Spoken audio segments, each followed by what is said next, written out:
bermanfaat bagi sesamanya, lebih giat belajar lagi dan bekerja, lebih giat menyantuni anak yatim dan mereka yang membutuhkan uluran tangan kita.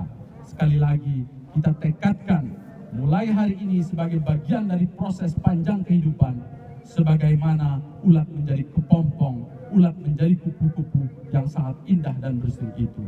Kita tinggalkan segala macam kemaksiatan dan kebatilan. Kita isi hidup kita dengan berbagai amal kebajikan, dengan selalu membasahi mulut kita dengan zikir, dengan menyebut dan mengagungkan asmanya. Marilah kita wakafkan hidup ini hanya untuknya. Tempat kita menyembah, tempat kita minta tolong, dan tempat kita takut hanya satu, yaitu Allah Subhanahu wa Ta'ala. Tekad ini harus kita mulai dari diri sendiri. Tekad ini harus kita mulai dari keluarga kita sendiri, dari dalam rumah tangga kita sendiri. Qu anfusakum wa ahlikum nara. Maka peliharalah dirimu dan keluargamu dari api neraka. Sebagaimana Rasulullah pernah bersabda bahwasanya jihad yang sesungguhnya itu adalah jihad melawan diri sendiri. Maka tidak mudah mengendalikan, tidak mudah mengontrol diri sendiri kalau tidak mempunyai tekad dan kemampuan yang sangat kuat dan sungguh-sungguh. Man arafa nafsahu arafa rabbahu. Barang siapa mengenal dirinya, maka dia mengenal Tuhannya. Lalu bagaimana kita meraih kehidupan ini? Bagaimana kita meraih kebahagiaan hidup ini?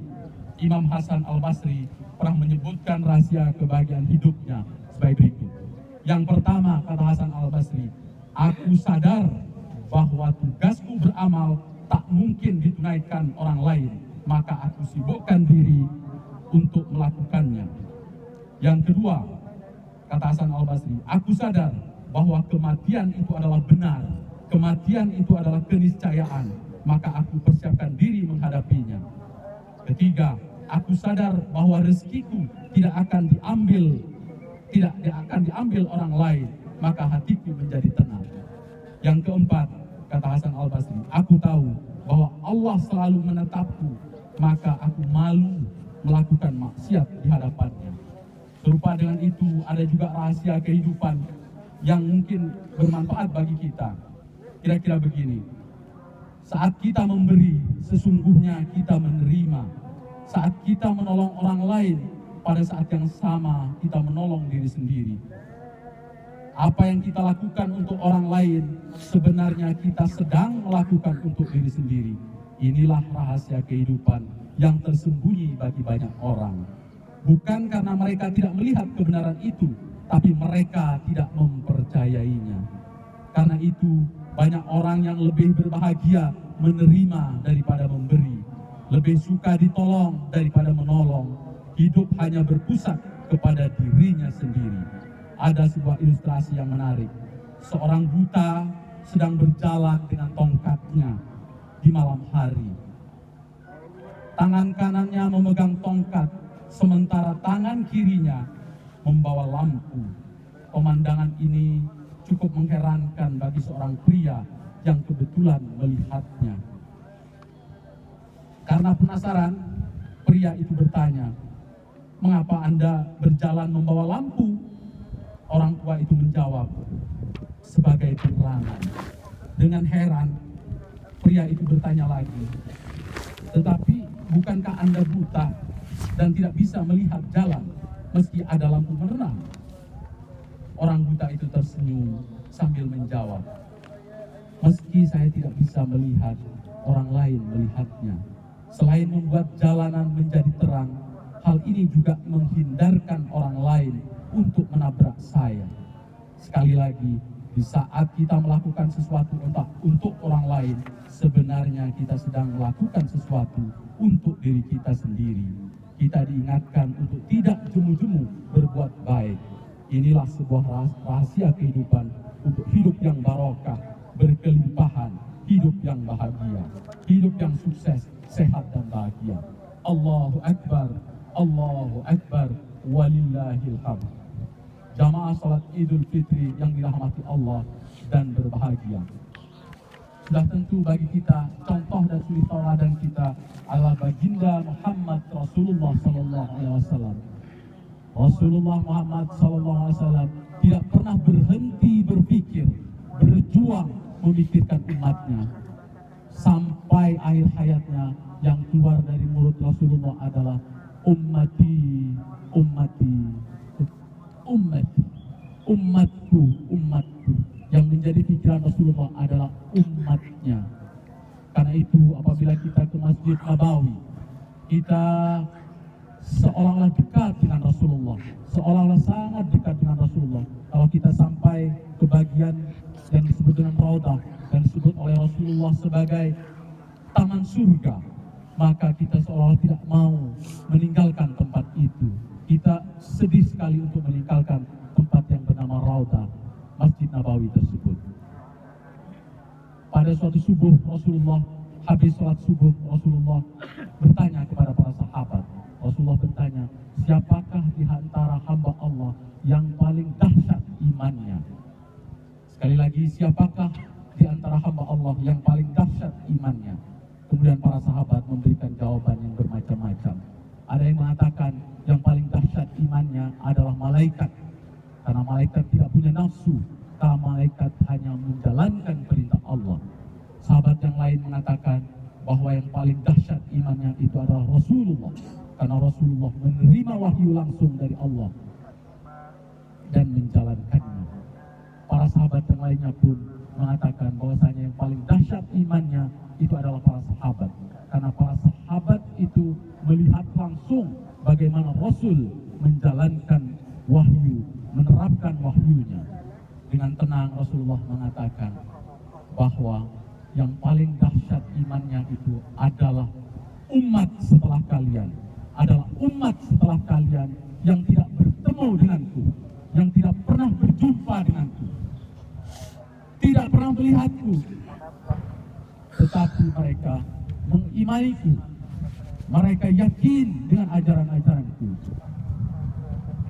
mereka bersungguh-sungguh memperjuangkan Islam, mereka berjihad sebagaimana kalian berjihad. Maka aku, kata Rasulullah, sangat rindu dengan mereka. Aku sangat rindu dengan saudara-saudaraku itu. Mudah-mudahan kita termasuk umat yang dirindukan oleh Rasulullah Muhammad SAW. Allahu Akbar, Allahu Akbar, walillahil hamd. Kita tahu bahwasanya Islam itu adalah agama terbesar yang ada di bumi ini. Tapi pertanyaannya adalah, apakah umat Islam itu juga besar secara kualitas? Apakah Islam itu merupakan benar-benar mewujudkan dirinya sebagai umat yang terbaik di bumi ini? Marilah kita lihat, apakah sekolah-sekolah terbaik itu adalah sekolah milik orang Islam? Apakah rumah sakit terbaik itu adalah milik umat Islam? Apakah ekonomi ini dikuasai umat Islam? Apakah politik dikuasai oleh umat Islam? Disinilah menjadi pertanyaan dan keprihatinan kita yang mendalam. Jangan-jangan seperti yang pernah Rasulullah sampaikan dalam sabdanya, nyaris orang-orang ingkar menyerbu dan membinasakan kalian seperti orang-orang menyerbu makanan di atas piring. Seseorang berkata, apakah karena sedikit kami waktu itu ya Rasulullah? Beliau bersabda, bahkan kalian waktu itu banyak sekali, tetapi kalian seperti buih di atas air. Dan Allah mencabut rasa takut musuh-musuhmu terhadap kalian, serta menjangkitkan di dalam hatimu penyakit wahan. Seorang bertanya, apakah wahan itu ya Rasulullah? Beliau menjawab, cinta dunia dan takut mati. Hadis riwayat Ahmad, Baihaqi, Ibnu Daud. Allahu Akbar, Allahu Akbar, walillahil hamd. Padahal kita tahu bahwasanya hidup di dunia ini hanyalah sebentar saja. Hidup di alam fana ini hanyalah sesaat saja. Kita di dunia ini hanya untuk mencari bekal yang sebanyak-banyaknya, yang sebesar-besarnya menghadapi kehidupan yang sesungguhnya nanti di akhirat, menghadapi kehidupan yang abadi di akhirat nanti. Seperti kayak kata Buya Hamka, bahwa hidup yang sesungguhnya itu adalah setelah nafas berhenti. Jadi hidup kita yang sesungguhnya adalah nanti, tapi kehidupan di dunia ini jangan sampai kita tinggalkan. Seperti kata Rasulullah bahwa kalau engkau ingin hidup sukses di dunia, maka engkau harus punya ilmunya. Kalau engkau ingin sukses hidup di akhirat, maka engkau harus punya ilmunya. Dan kalau engkau ingin sukses kedua-duanya, maka engkau harus juga punya ilmunya. Sekali lagi, kematian itu adalah suatu keniscayaan. Jangan sampai kematian itu kita takuti, dia pasti datang. Tetapi yang penting adalah bahwa kita harus mengumpulkan bekal sebanyak-banyaknya. Jangan sampai yang kita kumpulkan hanyalah harta benda yang kemudian menjadi madarat, menjadi mara bahaya buat kita. Hari pertama misalnya ketika ayah ibunya wafat, orang tuanya wafat, menangis sedemikian rupa. Tetapi begitu hari kedua dia tanya, di mana kunci? Di mana sertifikat ini? Di mana harta ayah bunda ditaruh? Akhirnya apa? Semuanya menjadi neraka, semuanya menjadi tidak barokah, semuanya menjadi malapetaka. Inilah tanda-tanda harta yang tidak barokah. Allahu Akbar, walillahil hamd. Akhirnya, marilah di hari raya Idul Fitri ini, kita perbanyak silaturahmi dengan sanak famili. Kita sambung kembali persaudaraan, pertemanan yang sudah terputus. Kita berkumpul dengan saudara-saudara kita, saling memaafkan. Bagi kita yang masih memiliki orang tua, inilah saat yang baik untuk meminta maaf, memohon ampunannya, memohon ridhonya, agar sisa hidup yang akan kita jalani penuh dengan barokah dan bimbingan Allah Subhanahu wa Ta'ala.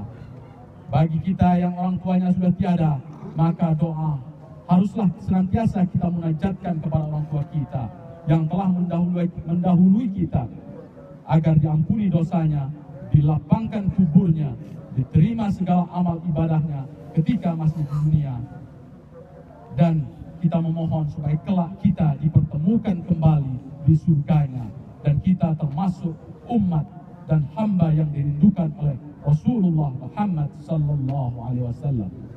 Akhirnya, marilah dengan tawaduk dan rendah hati kita berdoa kepada Allah Subhanahu wa Ta'ala yang menggenggam segala kehidupan kita, seraya kita memohon semoga ini bukanlah Ramadan yang terakhir bagi kita, bukanlah Idul Fitri yang terakhir bagi kita, tapi kita masih diberi kesempatan oleh Allah untuk menambah bekal kita menuju untuk bertemu dengan Ilahi Rabbi, Allah yang Maha Kuasa.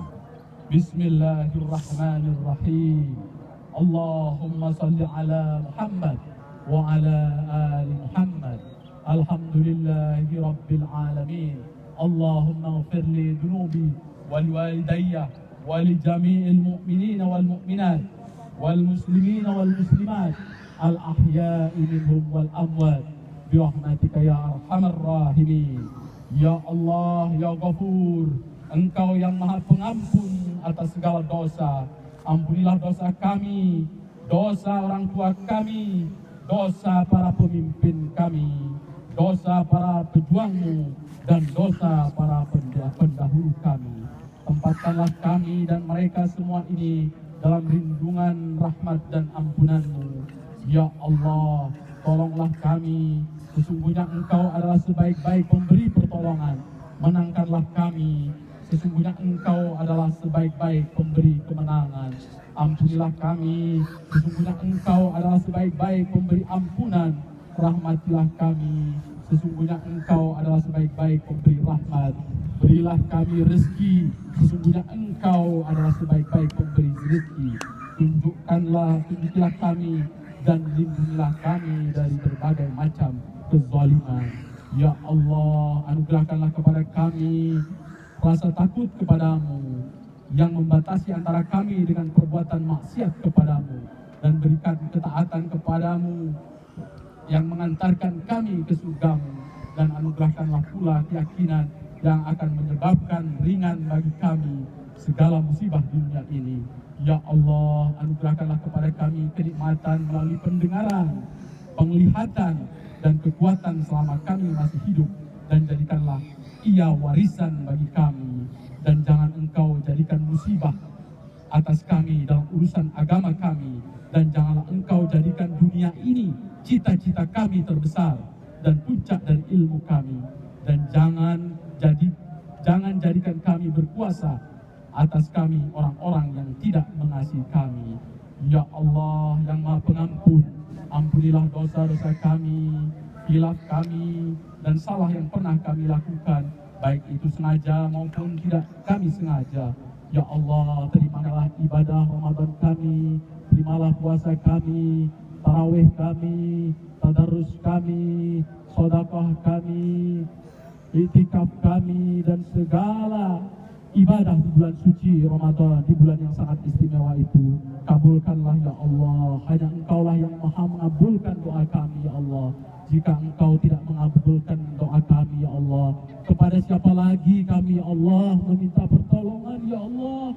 Kepada siapa lagi ya Allah kami mohon ampun ya Allah?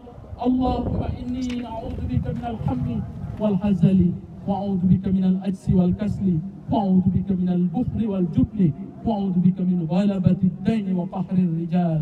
Allahumma ij'al khayra umri akhirah wa khayra amali khawatimah wa khayra al-ayyami yawma liqa'ika.